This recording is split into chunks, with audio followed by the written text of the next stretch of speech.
Bruce, Dana, Yes. thank you, my friend, for sitting down today. So I've been wanting to interview you for a while, especially since we talked last time and we were talking about how you sold your last property. But before we talk about how you sold your last property and some of the creative things that you've done in real estate, I just want to ask you how you got into real estate, how long you've been in real estate. I guess I've been into real estate for like 30 years. Okay. You know, I worked in the mines. Mm-hmm. I made some money. And what kind of mines did you work in, and where was the phosphite mines in Soda Springs. Okay. And I finally made some money. Okay. I bought my house in 14 acres in Turnerville. Redone it, and I had a 15-year note. Okay. The minute that I paid that off, instantly I could borrow money. Okay. You know, that's when I bought the apartments in Thane. Right. It was a fourplex with a great big yard. And then every dollar that I made went to paying all that off and putting more there. Okay. It's a sixplex. Well, there's a fourplex and a sixplex. So did you build the sixplex after the fourplex? Okay. Well, first I built a fourplex. Right. That was modular, come out of Springville, Utah. Okay. And we put it in. We put it in for $37.60-something a square foot. How long ago was this? That would have had to been in the 80s. Okay. Is when it was. Everybody around here told me it was going to be at least $80 to $90 a square foot to build. To build, right. And I said, well, there's no point in doing it because it won't work out. Yeah, the numbers don't work. The numbers don't work. Right. And so we run into this deal. And so we brought it in and set it up. And the best part of it was I only had money in it for 30 days and I had all four of them rented. Okay. Because I didn't have to pay for them till they set them down. Ah, okay. Okay, and it took us 30 days to finish them off. Right. And put them and set everything up. And I had all four of them rented. So you're saying you had them rented 30 days after you had them fixed. So it took you 30 days to put them together, another 30 days to get them rented. No, or you had them rented day one. I had them day one. I had them rented the minute we got them fixed. In fact, we was working on some of the units when we had the others rented. Okay. And that went so well that I got to dreaming. Now wait, hold on. So you did modular, which is that like a mobile home where they take it and just put it on? Other than this came in 4 pieces. Okay, it came in 4 pieces. It come with 2 bottoms. Yep. And then 2 tops. Okay. And so you just put the 2 tops on top of the 2 bottoms, put the 2 bottoms on the foundation. With the crane. With the crane, okay. We brought a big crane out of Soda Springs. Okay. And he just picked them up and set them on. The whole thing took like a day. Okay.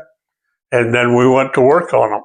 Okay. And then from day one, then, once you got the tenants in, it paid for itself. Pretty much. Pretty close. Okay. You know, we was into them, I think, $110,000. Mm-hmm. And then we done. Mm-hmm. That all worked out so well. I went down to Utah to Sutherland's and Springville, or in right there just out of the canyon, and I bought 2 houses without roofs. Okay. Now, were they partially finished, or had somebody torn off the roofs? They just give you the pieces. Oh, okay. It was a kit. Okay. Okay. So that's where the walls are already framed. You just put up the walls? Or it was just all the 2x4? It was just all the 2x4s, 2x6s, flooring.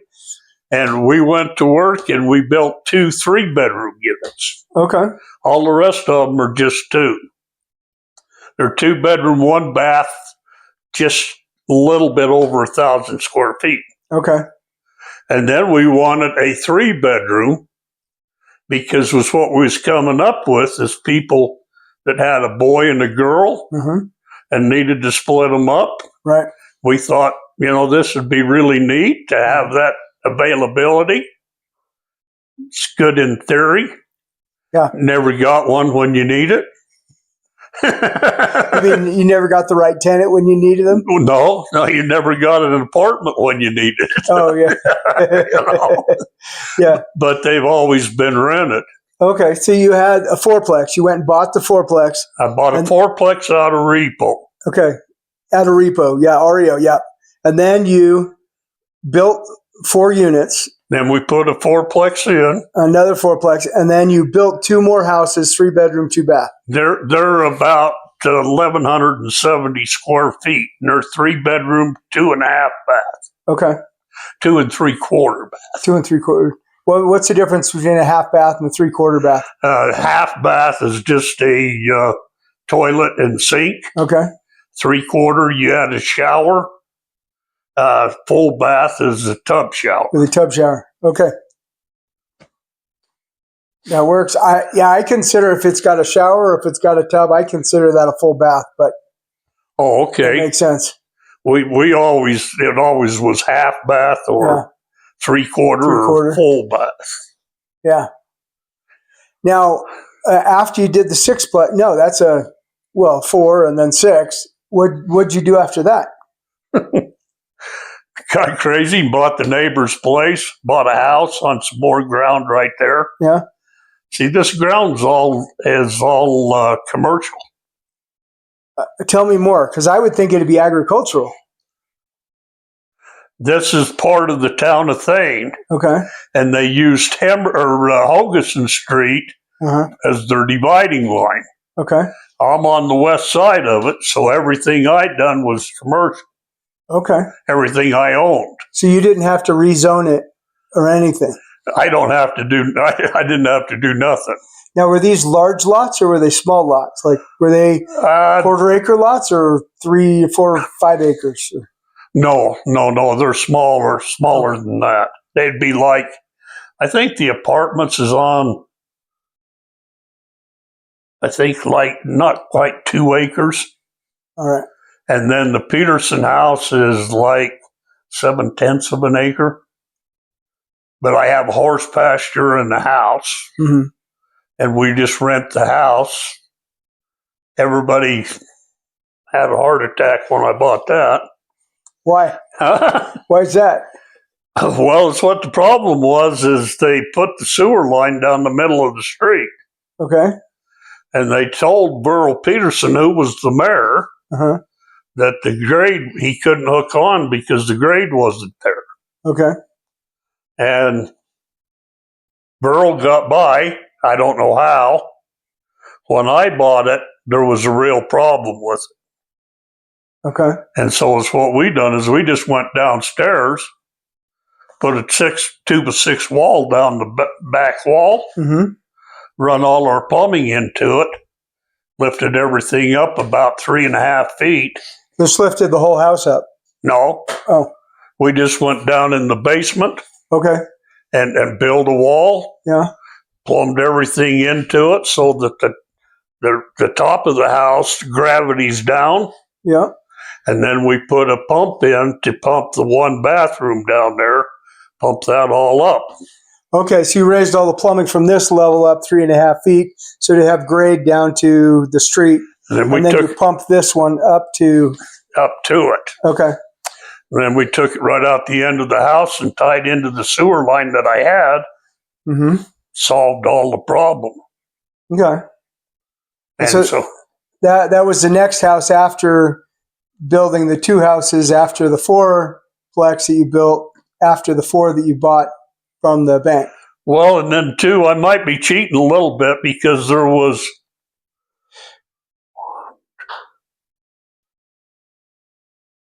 There was 5 more houses that was involved in this time period. Okay. And it's what I was doing is flipping them. Okay. And I'd go in and buy them. Most of them was Boise Cascade. The bank? Well, you're not familiar with Boise Cascade? No. Boise Cascade was a government housing deal. Oh. That's what Dad give you an acre, depending on how many kids you had, depended on how big your house was. Okay. And they was either 2-bedroom or 3-bedroom. Okay. This valley's full of them. Interesting. And everybody thought they was terrible. You know? Why did nobody like them? Well, because my house was just like your house. Oh, because everyone's is the same, identical. Only thing is different color. And nobody had any imagination. You know? You couldn't build a garage on them. You could build a garage to the side of them. Right. But you couldn't attach it to the house. Why is that? Because if the government wanted to come and get their house back, they didn't want to have to mess with the garage. Oh, they just come pick it up and walk it off. Yeah. Okay. This was a low-income type thing. Right. Now, did the government built the house and then they subsidized the families? Or? They was all built in Idaho Falls. Okay. And they would bring them in here in one piece, a lot of them, or 2 pieces. Right. And then just set them down. Okay. And most of them houses got rolled on. What do you mean rolled on? Okay, they put your iron beams down like this on the basement. And then put tires on and they it? had 2 more that they had underneath the house on rollers. Okay. And they'd roll them out. And when they got them right where they wanted them, then they'd pick them up, pull the iron beams out, set them down, and you had a home. So what you're saying is you didn't need a crane. You take them from the trailer and then just roll them onto the pad. They would roll them on. Okay. I done most of mine. I done all mine with cranes. I really thought that was the way to go.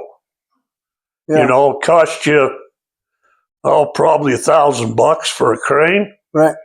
They pull over, set up, in 2-3 hours, you was all done, ready to start stitching them together. Okay. You know, and see, I sold houses for VHS out of Springville, Utah. VHS is a broker? They was the builders. Okay. That they had down there. Okay. And they was like the Boise Cascades. You either have Boise Cascades or Homes or VHS. So was the Boise Cascade, was that the project or was that the builder? Who knows? It was what the government labeled for the factory or the factory built homes, I think. Okay. You know? And this is what frustrates me so bad today, is because they're making everything unaffordable. Yeah, that. And guess who's doing that? Who's that? We the people. Yeah, we're paying more, and that drives all the prices up. And I went to try and get a sewer and water permit for down there at the Peterson house, the lot. Yeah. They're going to put sidewalks down the road. Okay. And I thought, well, I better get them in before they do that. Get the sidewalks and stuff, right? Yeah. It looks like that'll be about $30,000 for the sidewalks. No, for the sewer and water hookup. Right. Which used to be maybe $6. Right.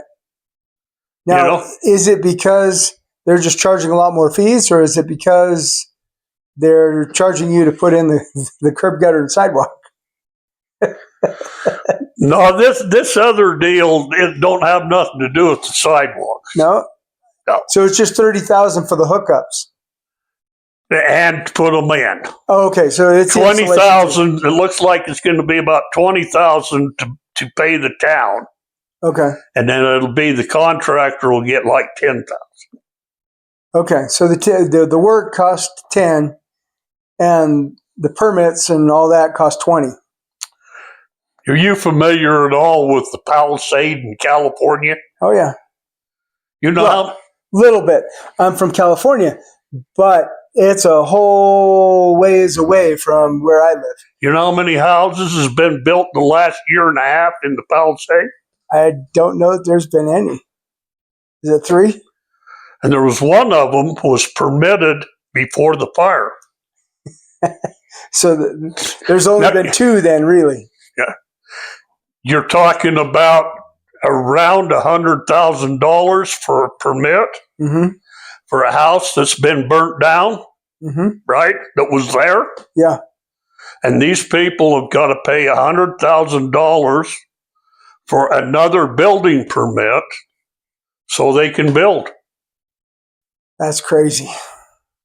If it would be me, I would have a gun and I'd be shooting. Newsom would be number one. I can't speak to that. And that, what's her name? Oh, I can't think of that mayor. Oh, Karen Bass. Yeah, she'd be number 2. Well, it's a good thing you don't live in California, huh? It's totally mind-boggling, and it's not even realistic. No.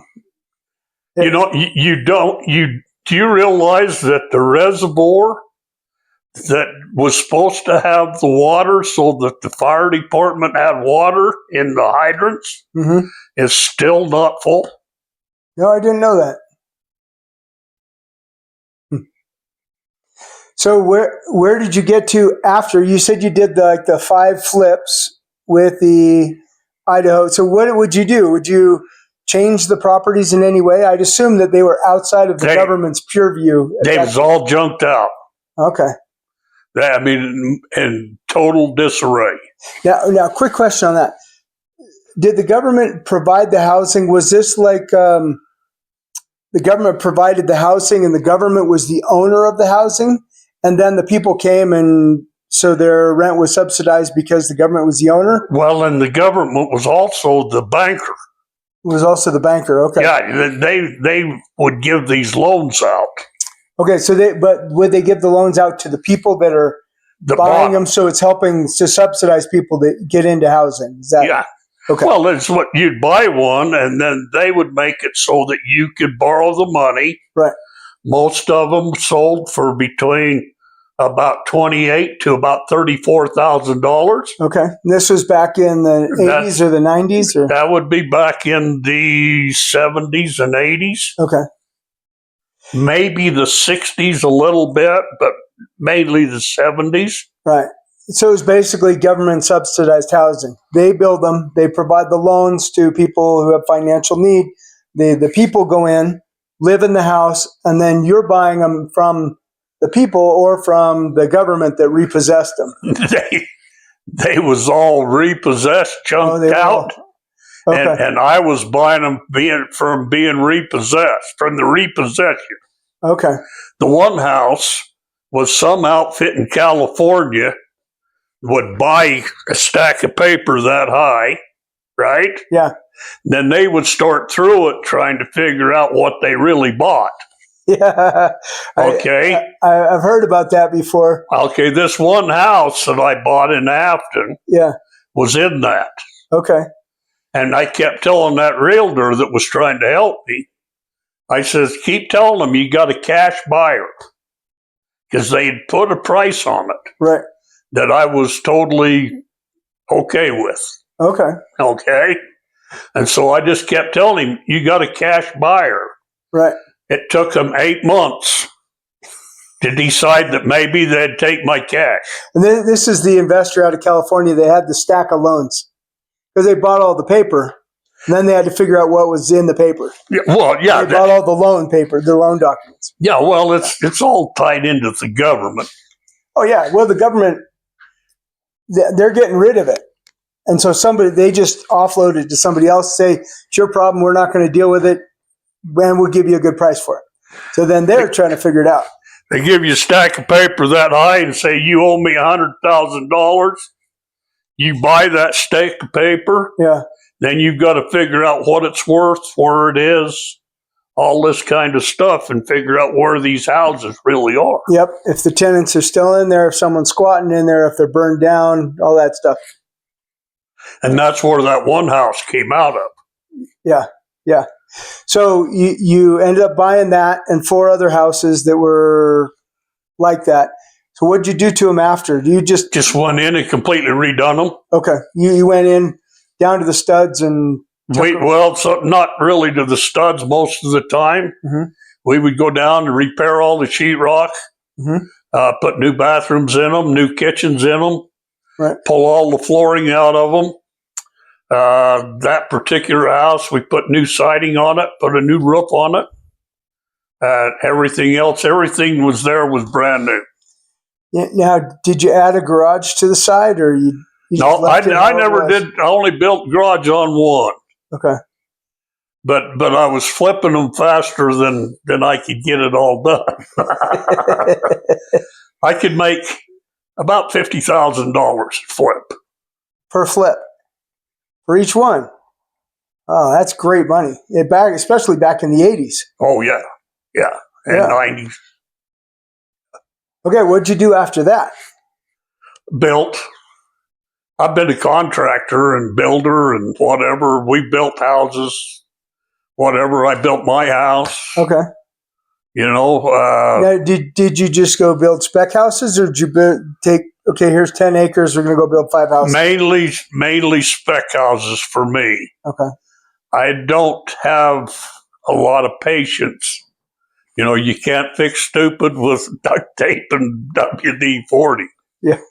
And all these people want to control you after they get you in. Oh, you mean after they're hiring you to do their work? Yeah. And I never cared for that game too much. Right. So you just build it and then sell it to whoever wants it. If you like it, fine. If you don't, there's the road. Yeah. Next person. And I could build them faster than I could sell them faster than I could build them. Okay. But we tried to do neat things, different things. Mm-hmm. I was driving down the road in Grover Park, and there was the most ugly tree on the side of the road you ever seen in your life. Mm-hmm. I cut it down, took it home, and had it laying there in the yard. And we cleaned it all up and put it in that last spec house on the ranch. Okay. And we just took that tree in there, and we had one kid on the crew that really had some artistic ability. Mm-hmm. And so we took that tree and we went up and got it. We took it down and gave it to Daniel.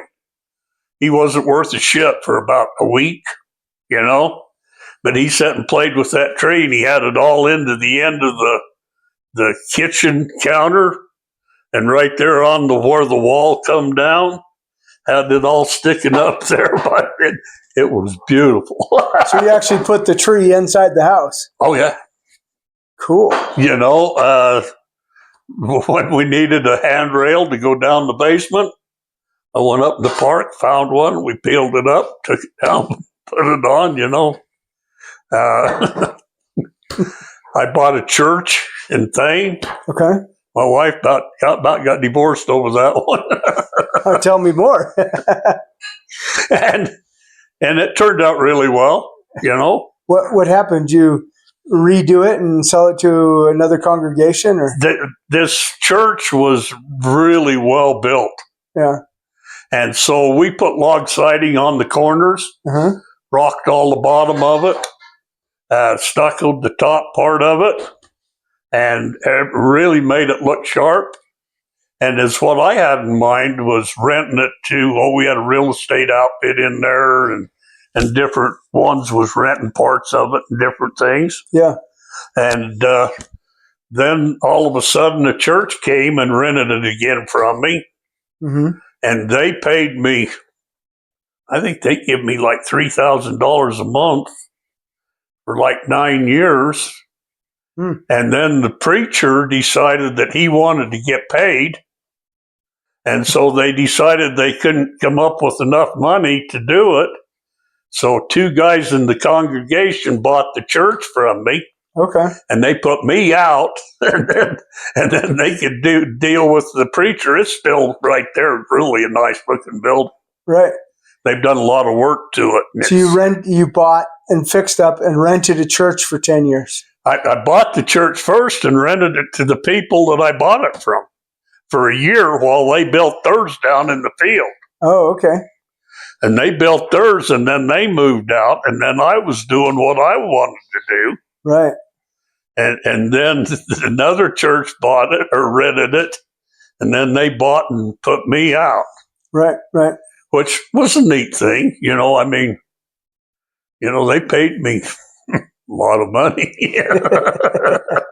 and then when they bought me out, I think I got like $20,000 less than I bought it for when I started. After they'd paid me what 3 times 12, $36,000 a year for 9 years. Okay. Right. So you came out okay. Oh, smelling like a rose. Now you're telling me about the creative financing or the creative sale that you did. I think it was on your sixplex, right? Your 4 units and. Well, I sold both of them, the fourplex and the sixplex. Okay.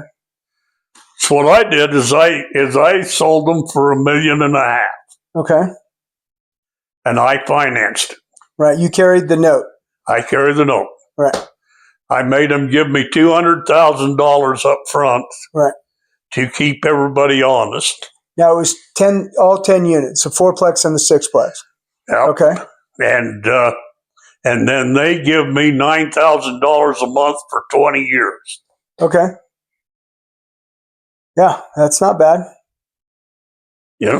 So you just did a simple note, and you carried the note. We put it in escrow at the bank. Yeah.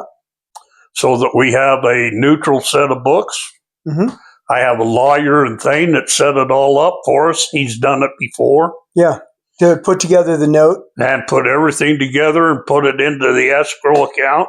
Right. And everything else so that nothing can go wrong.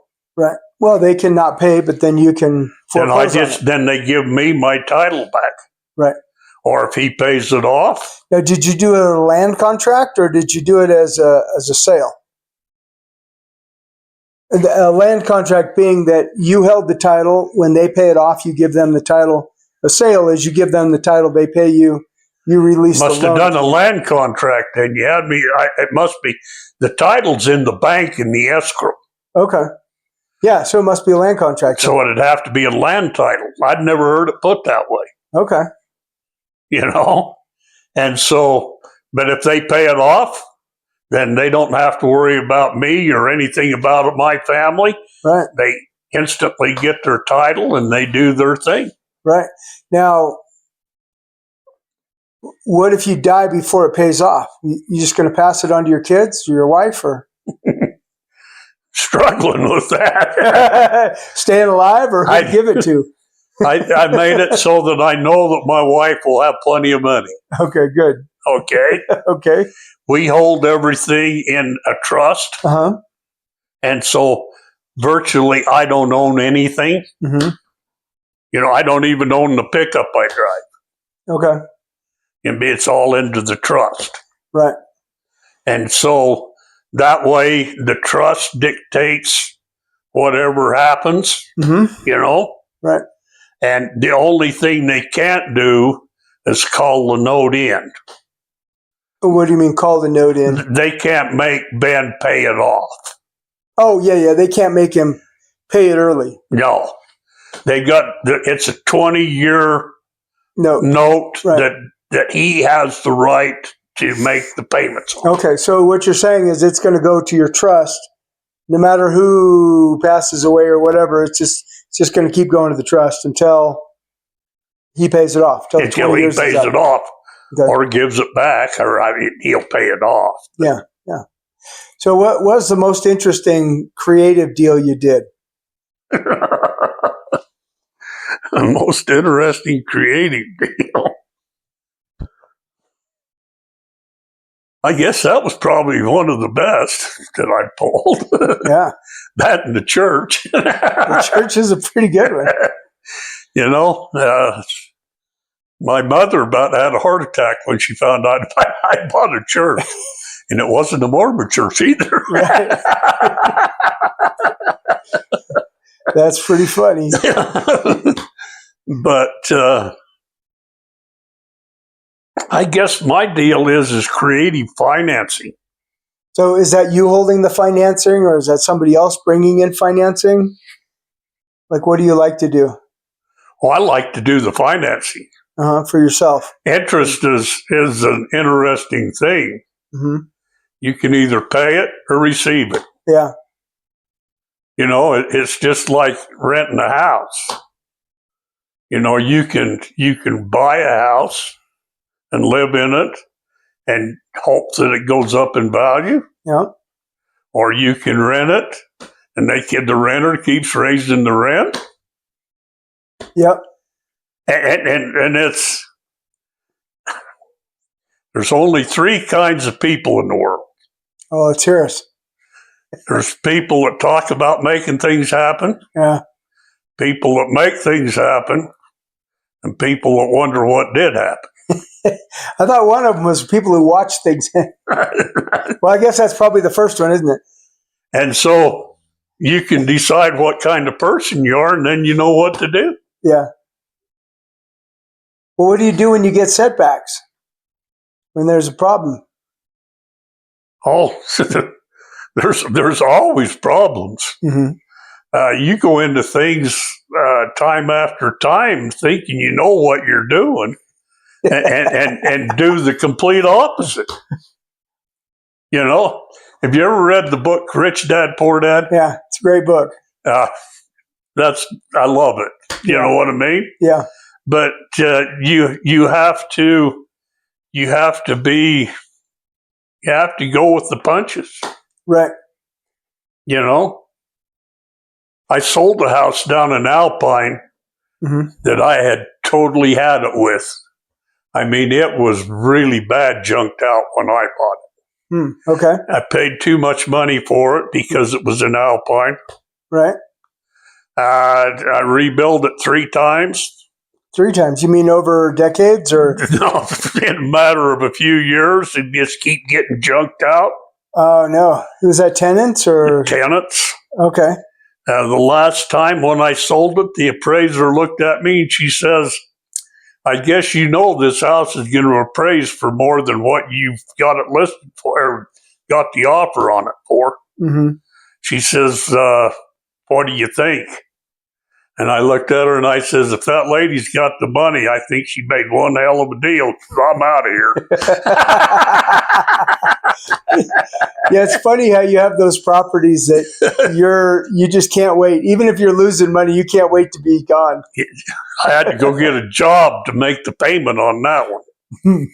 I was paying $1,400 a month interest only. Really? Yeah. And the tenants weren't covering. Well, the tenants are not there and they're trashing it. It's a big expense. Yeah, that one, enough was enough. If you had that house today, probably somewhere around $1.2 million. Really? Same house. Wow. See, this is what fascinates me in this area. You know, this area, you mean Star Valley, Wyoming? Yeah, well, you can't even hold it here. You got Victor, Driggs, Swan Valley, Star Valley, and we've even bleeded out into Montpelier, and also and Soda Springs. Right. Okay. And see, 3 years ago in Soda Springs, you could buy a house for $90,000. Right. What does it cost now? Oh, probably about $300,000. Really? Well, that's some good appreciation. And the thing that's fascinating is them people over there all had good jobs. They all worked for Monsanto and Becker Industry, Right. and the mines, Yeah. and the phosphate mines and everything. They're all making all $40 an hour plus. Right. You know what I mean? Yeah. All kinds of benefits. You know, all them guys out for Gavot, they're all union. Mm-hmm. You know, and they're making more money than you can shake a stick at. But it just barely caught up with them for some reason. Yeah, I find it really interesting. There are some markets that they just stay low, stay low, stay low, stay low, and then all of a sudden everyone kind of discovers them and they just shoot up. The Valley's kind of like that too. Star Valley's kind of like that. Definitely. One of the big things is the Mormon temple. Really? Tell me more. Like, why would the Mormon temple coming in cause such an influx? You tell me. They're getting one in Montpelier right now. Okay. Do you think that's going to affect the prices? You think it's doubled everybody's net worth? Huh. At least doubled. Do you think it's also a function of being an hour away? Well, in the Valley, you're kind of commuter distance from Jackson Hole, which is much more expensive. Jackson Hole is not even. You can't even count it. Yeah. Do you realize that 90% of the people in Jackson Hole get their paychecks at the post office at the end of the month? What does that mean? Huh? It's all old money from the East. Oh, really? Oh, yeah. I had no idea. It's all old money. Okay. And it is what you got is you've got a bunch of spoiled kids that live in Jackson Hole. Half of them are realtors. The reason they're realtors is because they got to have somebody to golf with. So they all golf with each other, or? Well, yeah. Then you got a nightlife. Okay. You know, they're all a bunch of trust babies. Interesting. I know almost nothing about Jackson Hole, except it's absolutely a destination location and where everything's expensive. I mean, you know, all the land, all the houses, all the ranches, all that is like 5 times what it is in the Valley or more. You go over to Jackson Hole right now, a motel room is $500 a night. That's a Motel 6. Really? If you go to Old Faithful, this is the one that is my pet peeve. Yeah. In the old lodge. Yeah. Okay. You go get a room in the old lodge when you don't even have a bathroom. You got to go down the hall to the bathroom. Yeah. Last year they was $800 to $1,000 a night. Really? And Yellowstone, right next to Old Faithful?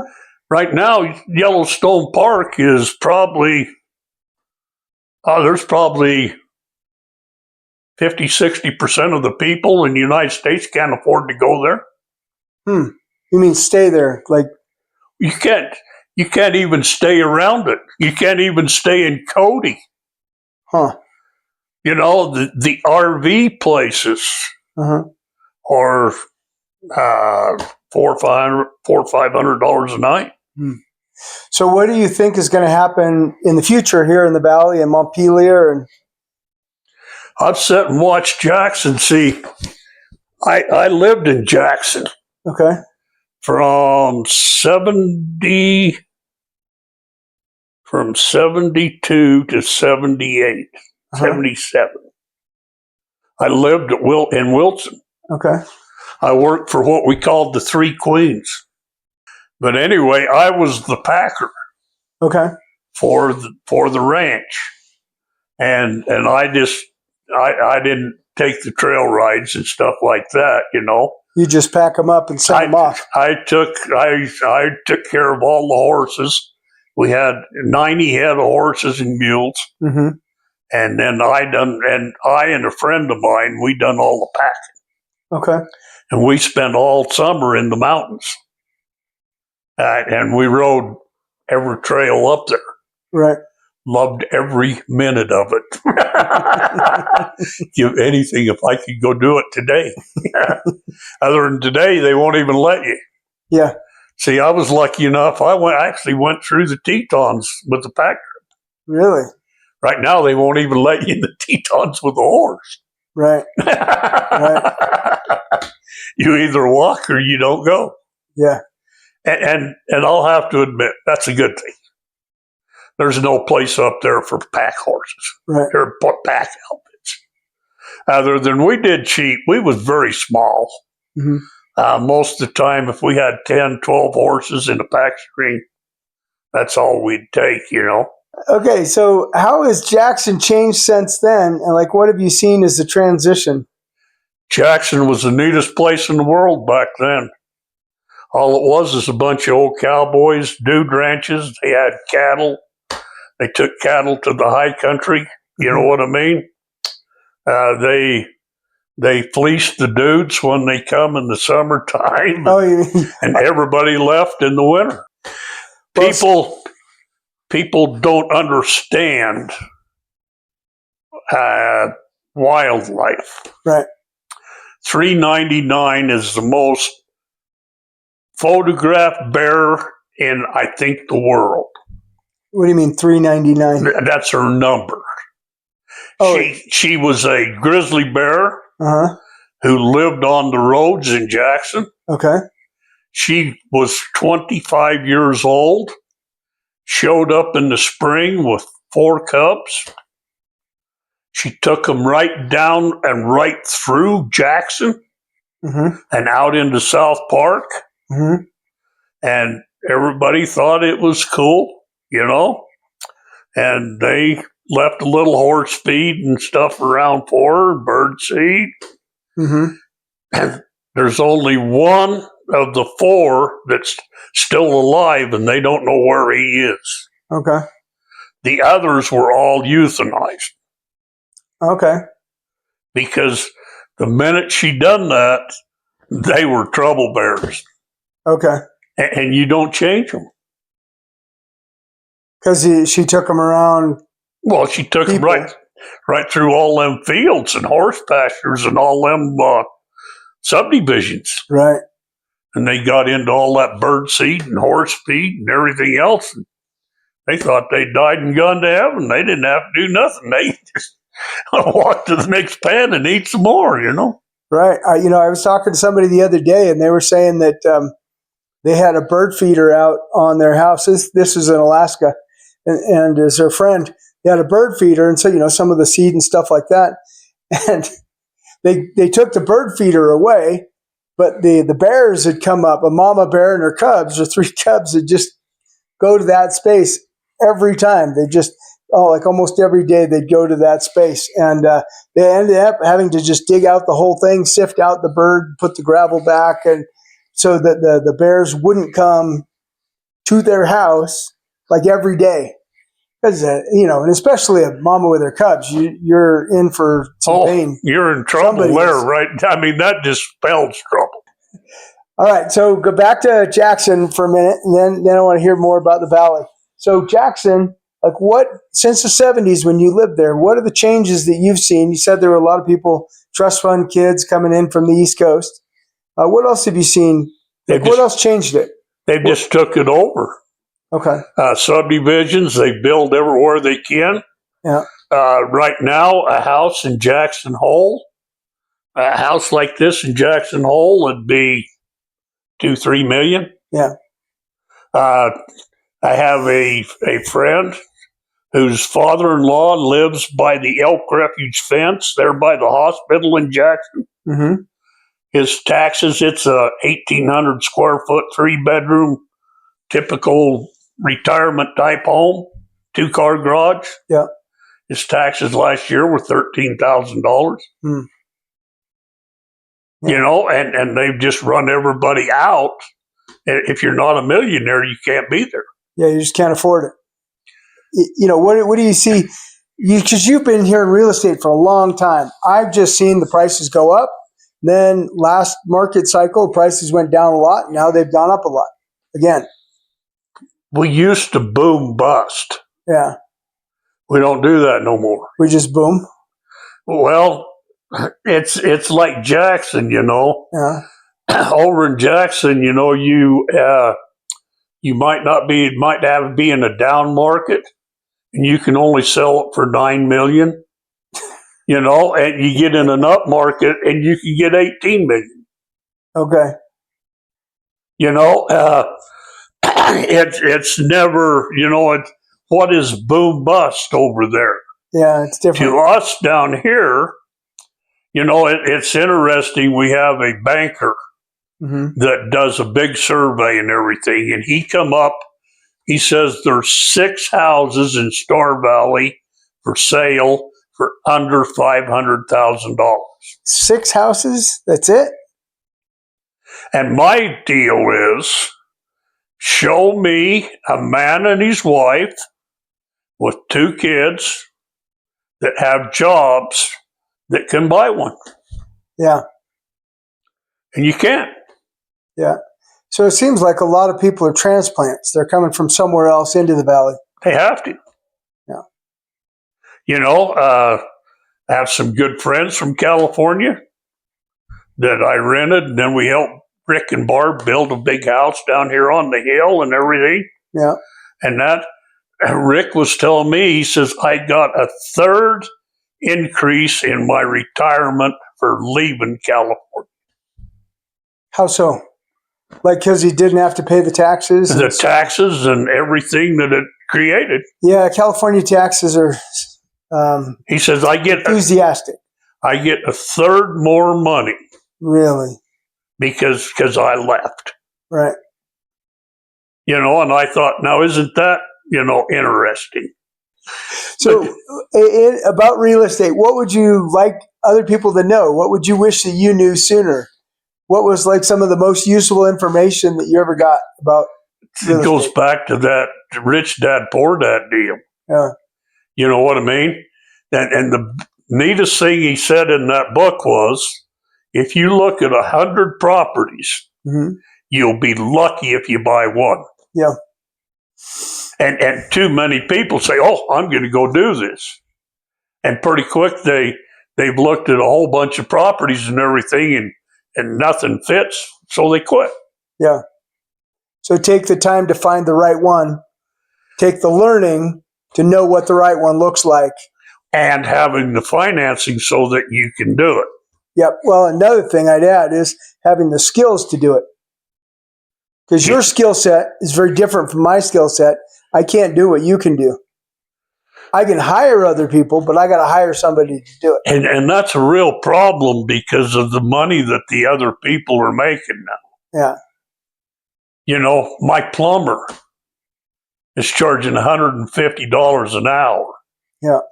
And I sit there and go, he must have come from California. No, there are probably more there. But no. I love my state, but it is not inexpensive. You know what fascinates me about California? What's that? It's got to be the most interesting place in the world. Because within, 6 hours, you can be from 10 feet of snow to the ocean out and watch on a sandy beach. Yep. Yeah, within 3 hours you can do that. In 3 hours? Yeah, in 3 hours. You know? And you take that, and with what they have and everything, man, you'd think they could do better. Agreed. The real estate in Wyoming. It's going to go nuts. Yeah, you think it's going to keep going nuts? I mean, we're here in the valley, in the western corridor, south of Jackson, and anything you can put your hands on, do it. Yeah. I mean. You think we're going to see the busts another 2 years, 5 years? Is it going to matter? I don't know. If it busts, I mean, you're going to see the United States currency go down. Maybe. Maybe. It's the only way. You know, you don't see busts everywhere. Like, Well, but when you, it's interesting. A good friend of mine's a realtor in Afton. mm-hmm. And I mean, he run a top-notch insurance realtor company for, I don't know, 60, 70 years. Mm-hmm. He's still there. Mm-hmm. Okay. I think Tom's got to be 80 something, you know? Yeah. But he looked at me and he says, you know, we got a board over there. And he did. He had a board, a dartboard about the size of that window on his wall. Right. And they had every property on it that was for sale, what they thought it would sell for, and what it sold for. Right. And you could just follow the market, you know? Right. He says, look at that graph and look how nice it is. And I said, yeah. And he says, you know what? Right now you can sit here and shoot that wall with the shotgun and come up with a better graph than what's up there. What do you mean better graph? He says it's all over. Oh, all over the place. I mean, right. You know, but they're not making no more land. No, they're not. These lots right here above you, yeah, they couldn't even give them away for 30 years. You could have bought any of them up through there for $5,000. Really? 10 years ago. Yeah. Or even 5 years ago. Yeah. Well, 5 years ago they were more expensive than that. But, were they? Yeah, they were. But now. But it's funny because 5 years ago I thought they were too expensive. Yeah. I thought, man, why is it? You know, it's 4 or 5 times what it was 6, 7 years ago. Down below me. Yeah. I had Friedrich Miller and Kelly. They subdivided a bunch of ground that they bought there in Turnerville. Okay. They come up with an acre that was totally landlocked. Okay. But Kelly and them still owned it. Have done for 15 years. Right. I thought it was worthless. They sold it this spring for $100,000. A landlocked acre. Landlocked acre. Any easements for access? The access is the guy that bought the house on the road that was adjacent to it, okay, and wanted the other acre. Well, that makes sense. So he has access. And he was and he was willing to pay $100,000 for an acre. So that means that all them rocks that I bought in Turnerville, many years ago, all turned to gold. That's pretty much what it means. You know, my horse pack. Have you ever seen my place? I've only seen the house and the immediate land. I haven't seen your pasture or anything. I'd love to show you my place because I would pick these rocks up in the field with my backhoe, but I couldn't move. They'd pick the ass end up, and then I couldn't. And so when I built the subdivision down here in Bedford, I built A Street. Uh-huh. Okay. Oh, you built A Street. Uh-huh. Okay. That was me. Okay. One of my deals. No, that's cool. I was driving through it 6 months ago, and I thought, this is a really cool subdivision. Somebody did a good project. That was all set aside in the early 1900s. Really? Back in 100 years ago? All the roads, everything. Right. And I bought 2.5 acre horse pasture. Okay. Put 5 houses on it. Okay. Because everybody told me I couldn't do it. You know? Yeah. And we built, I hate to own up to it, we built 5 houses. If you drive down it, you'll be able to see it. Uh-huh. But we was going to build a winter-friendly home. What's a winter-friendly home? That means that the sidewalk was covered. Yeah. So that it didn't snow on it. Right. All you had to do was open the garage door and move the snow to the road. Okay. That's probably the only subdivision that I know of that has a 90-foot easement. All other roads are 60, right? Now, 90-foot easements, what do you mean? Road easement. Between one side to the other side. This is a county deeded road easement, Okay. right? Right. You know, like the highway out here? Yeah. That's 60. Yeah, so you'd have 20 feet, another 10 feet on each side. Right. Okay. That one's 90. Okay. So I moved everything back to the other side, put all my infrastructure down this side, and everybody got 1/2 acre. Okay. But they got the whole 1/2 acre. Right. Because all the rest of it was on the easement. Right. Right. And anyway, we built 5 houses. We flipped them. We done everything to them we could think of. Yeah. They was selling so good. Yeah. And everything was so neat, you know what I mean? Yeah. We just built all 5 of them the same, and everyone's happy. And you talk about were those manufactured or stick built? Stick built. Okay. We went down and built each one of them. Okay. You know, and the only thing that's different is the way we did the insides. Right. Right. You know, some people wanted different things, and yeah, you make them different, so they're not exactly the same. You know, and you talk about our homes being just like your home or a Boise Cascade. Yeah. Well, if you know the secret, them are Bruce Dana homes. You know, they're all the same. So all the outsides, all the exteriors the same, all the insides are all different. Got it. You know, and it works so well. The way we tell is there's not an icicle on one of them houses in the spring. Really? Nowhere. Okay. I defy you to find an icicle on them 5 houses. And we built with the new Super Good Sense. What's it's that? a insulation package. Okay. And we done all the things that we're supposed to do, you know? Yeah. And then we put shingles on the roof. What's the benefit of that? Well, why put money into tin if you know how to build? I don't know. It costs you twice as much. You slide the snow off your house so that it messes up your siding. Yeah. And then you get to paint it every 2 or 3 years. Right. Well, you don't want to do that, obviously. So leave the snow on the roof. Yeah. It's got a 100-pound snow load.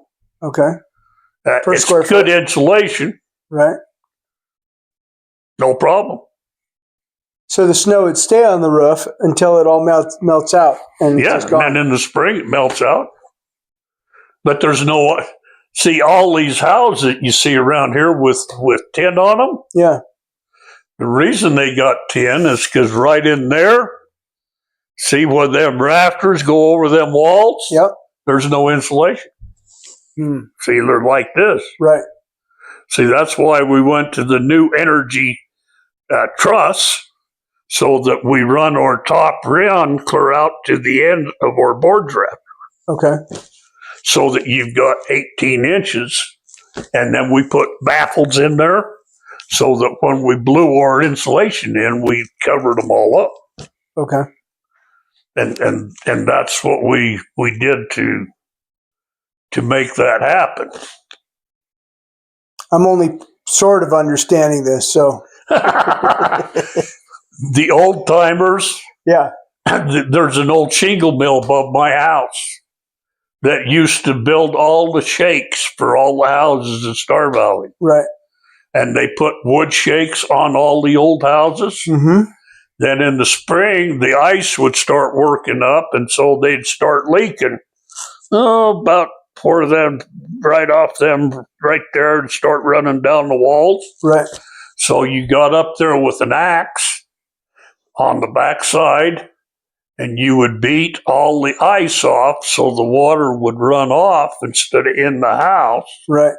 Because the ice would keep the water in against the house and allow it to. So then area of least resistance. So we fixed it. We put tin on them. Okay. We didn't fix nothing. Right. We just let all the snow off the house. You allows it come off the house rather than not. Got it. So what was your favorite project? What was like the most fun project you ever did? Probably building them 5 houses, building A Street. Yeah. As I built the road, everything, I didn't have enough money. Mm-hmm. The county, the main builder with the county, he wanted everybody to build in the towns. In the towns? In the towns. He says, build in the towns where there's water and sewer. Right. And then go out and look at these mountains. He says, don't go out and build all this in these mountains, and then mess everything up. Right. And so he was on my side and helped me. Okay. And he made it, and he would do it. I would take and dig a basement and build the road past it. Right. I'd take all the gravel out of the basement and build the road. Okay.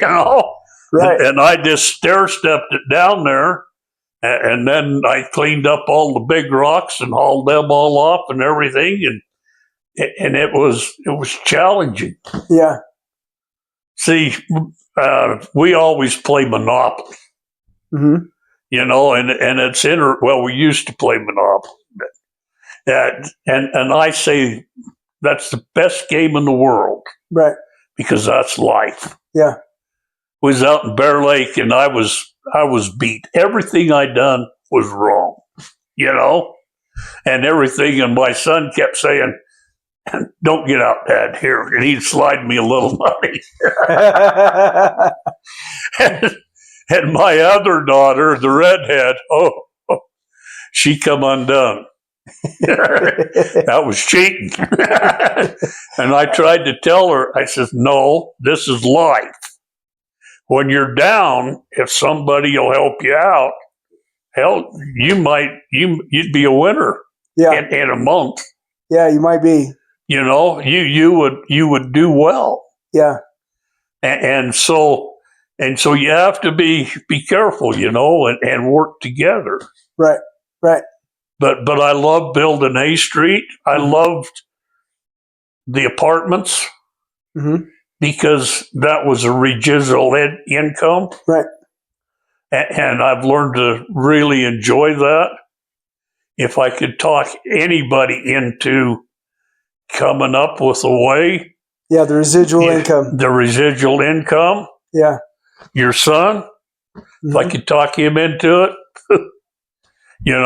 Yeah. you can't imagine how that enhances your life. Yeah. And everything. It makes it simpler, doesn't it? Yeah. Yeah. When you know that you can feed the family and the bills are paid, you can get real tricky out here in the real world. Yeah, you feel a little more free. Yeah, you're more free, and you look for opportunities and this kind of thing. Yeah. Everybody wants to invent a computer to get rich. Yeah. All the money's made in frisbees. Yeah, it's made the stuff that a bunch of people buy, and you make a little bit off of everybody. Take a look at a frisbee. Costs you what? Nickel to make one? Probably with plastic. If you put a logo on it, 50 cents. Yeah. How many of them do you think they lose on the beach in California or something? I'm sure a bunch. Millions. Yeah. Every fair, every parade, the politicians are pitching them out. Yeah. Every time you go to Bear Lake, you buy 3 or 4 because you know you're going to need them. How many dog dishes is a frisbee? Yeah. There's no end to it. Right. And if a guy could, I wished I could have done, or I should have been brave enough to do it, and I backed out. What's that? When Elon Musk put his space deal on the market, or on Yeah. If I would have known how, see, I don't know how to get into the stock market stuff. Right. I follow it, but I don't know how to do it. Right. You know what I mean? Yep. I went over to my neighbor who has 2 little boys, and I said, if you'll take, it was $140 a share. Right. When it went on. I said, if you'll take $300 and buy them 2 each a share in that, you'll do one of 2 things. And he says, what's that? I said, you'll either put them through college or be out $300. Yeah. And I says, I'm betting on putting them through college. Them same $140 a share, I think the other day they were at like $240 something. It went up about $100. Yeah. And that they're just getting started. Yeah. So what do you recommend more than like you had a great recommendation for the younger generation, which is, plan on buying one of 100. Go look at 100, buy one, and learn. One thing that I have that I really struggle with is the way the younger generation spends their money. Okay, tell me more. Expand on that. My kids just came home, or my wife and the kids just came home. They went to the Rock Church play, and then they went to the drive-in for a treat. It was closed, so they went to the Maverick to get one of them slushy deals. Yeah. $7. Yeah. For one. So I used to go to work with some kids. Yeah. They'd go in the store, the Chevron down here.